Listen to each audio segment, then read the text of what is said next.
Let's just have a quick think about a case study and how the road and transport network might have changed over time.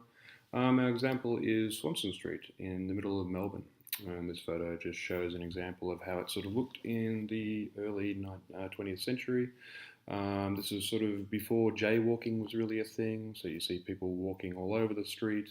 Cars were just starting to be introduced, but most people are getting around by streetcar, and things generally happened at a fairly slow pace.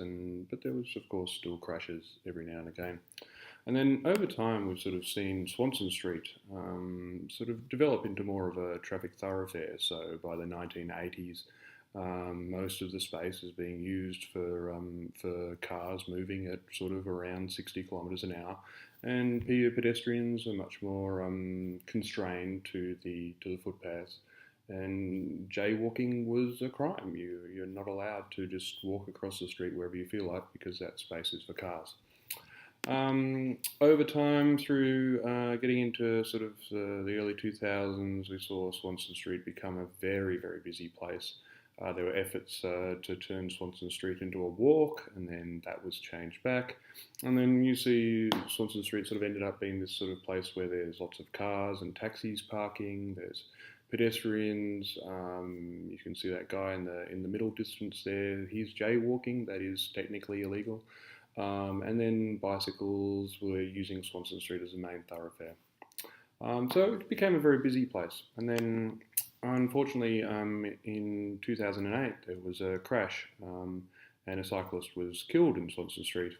And this was to do with some of the very narrow space that was available for cyclists on this major thoroughfare. And in particular, the buses that were taking tourists down to Phillip Island and places like that would often park on the street, and that was where they were picking up tourists. And so there was this very narrow gap, and unfortunately, a cyclist was killed. There was almost immediate response. The tour buses were moved to another street. I think it was Russell Street.